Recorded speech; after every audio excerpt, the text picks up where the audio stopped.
YCP నేత సినీ నటుడు పోసాని కృష్ణమురళికి ఊరట లభించింది. పోసానికి గుంటూరు సిఐడి కోర్టు బెయిల్ మంజూరు చేసింది.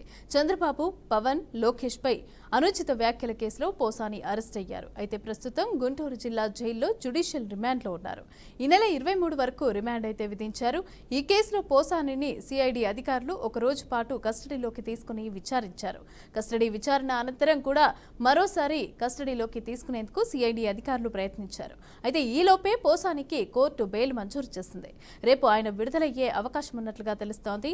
రేటికి ఇదే అంశానికి సంబంధించి పూర్తి అప్డేట్స్ మా అవుట్పుట్ ఎడిటర్ వెంకట్ అందిస్తారు. వెంకట్, ప్రముఖ నటుడు వైసీపీ మాజీ నేత పోసాని కృష్ణమురళికి ఊరట లభించింది. గుంటూరు సిఐడి కోర్టు ఆయనకి బెయిల్ మంజూరు చేసింది. నిజానికి ఆయన రాష్ట్ర వ్యాప్తంగా నమోదైన కేసులు, ఎందుకంటే ముఖ్యమంత్రి చంద్రబాబు నాయుడు కావచ్చు, అదేవిధంగా డిప్యూటీ సీఎం పవన్ కళ్యాణ్, అదేవిధంగా మంత్రి లోకేష్ పైన గతంలో ఆయన అనుచిత వ్యాఖ్యలు చేశారు. అంటే వైసీపీ గవర్నమెంట్ ఉన్న సందర్భంగా కొన్ని చాలా తీవ్రమైన పదజాలంతో మాట్లాడడం. కానీ ఈ నేపథ్యంలో వన్స్ గవర్నమెంట్ మారిన తర్వాత రాష్ట్ర వ్యాప్తంగా ఉన్నటువంటి ఎవరైతే టీడీపీ అభిమానులు కావచ్చు, జనసేన అభిమానులు కావచ్చు, జనసేన కార్యకర్తలు కావచ్చు, వీరందరూ కూడా కేసులు నమోదు చేశారు. ఆయా పోలీస్ స్టేషన్లో కేసులు నమోదు చేశారు. కాబట్టి ఆయన్ని ఆ కేసులో అరెస్ట్ చేయడం జరిగింది. ఆయన్ని అంటే ఆల్మోస్ట్ చాలా అంటే రాష్ట్ర వ్యాప్తంగా చాలా పోలీస్ స్టేషన్లో కేసులు నమోదవడంతో ఆయన ట్రాన్సిట్ వారెంట్ మీద ఒక కేసులో అరెస్ట్ అయితే దానికి సంబంధించినటువంటి కోర్టులో ప్రవేశపెట్టడం, రిమాండ్ విధించడం, అది ఇలా జరుగుతుంది ప్రాసెస్.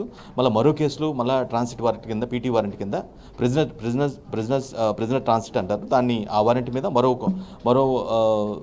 కేసు మరో స్టేషన్కి తీసుకెళ్ళటం కానీ మరోసారి కోర్టు ప్రవేశపెట్టడం కానీ, ఇట్లా ఈ విధంగా ఆల్మోస్ట్ 3 సార్లు ఆయన్ని రిమాండ్కి విధించడం జరిగింది. సో ఈ క్రమంలో గుంటూరు సిఐడి కోర్టు నిజానికి గత 10 days ఆర్ 15 days బ్యాక్ ఆయన రిలీజ్ కావాల్సిన అవసరం ఉంది. కానీ గుంటూరు సిఐడి పోలీసులు ఎవరైతే ఉన్నారో వాళ్ళు ప్రిజనర్ ట్రాన్సిట్ కింద ఆయన తీసుకోవడం జరిగింది. మరోసారి ఆయన్ని అదుపులో తీసుకోవడం, కోర్టులో ప్రవేశపెట్టడం జరిగింది. సో కోర్టులో ప్రవేశపెట్టిన తర్వాత, గుంటూరు కోర్టులో ప్రవేశపెట్టిన తర్వాత ఆయనకి ఈ నెల 23 తేదీ వరకు రిమాండ్ విధించారు. రిమాండ్తో పాటుగా కస్టడీ తీసుకునేందుకు అనుమతి కూడా కోరారు. ఒకరోజు విచారణ చేశారు, మరోసారి కూడా విచారణకు సిద్ధమయ్యారు. కానీ ఈ లోపలనే గుంటూరు సిఐడి కోర్టు ఆయనకి ఊరటనిచ్చే కబురైతే తీసుకొచ్చింది. అదే ఆయనకి బెయిల్ మంజూరు చేయటం. సో అంటే రేపు విడుదల అవుతారా లేదా అనేది మాత్రం ఒక కొంచెం ప్రశ్నార్థకంగా మారింది. ఎందుకంటే ఆయన మీద రాష్ట్ర వ్యాప్తంగా చాలా పోలీస్ స్టేషన్లో కేసులు ఉన్నాయి కాబట్టి మరోసారి పీటీ వారెంట్ కింద వేరే స్టేషన్ నుంచి పోలీసులు తీసుకెళ్లడం కావచ్చు, మళ్ళీ కోర్టులో ప్రవేశపెట్టడం కావచ్చు, ఆ తర్వాత రిమాండ్ విధించే అవకాశం కూడా ఉంది. కాబట్టి ఆయన ఖచ్చితంగా రేపు రిలీజ్ అవుతారని అయితే చెప్పలేము, బట్ ఛాన్సెస్ అయితే ఉన్నాయి. సో ఎందుకంటే ఆయన అరెస్ట్ అయిన కాడి నుంచి నెక్స్ట్ జరుగుతున్న పరిణామాలన్నీ కూడా ఆయా స్టేషన్కి సంబంధించిన పోలీసులు రావటం, పీటీ వారెంట్ కింద మళ్ళీ కోర్టులో ప్రవేశపెట్టడం, at the same time remand obvious కోర్టులో ప్రవేశపెట్టిన తర్వాత, న్యాయమూర్తి ముందు ప్రవేశపెట్టిన తర్వాత రిమాండ్ విధిస్తారు. కాబట్టి ఆ ప్రాసెస్ జరుగుతూ ఉంది.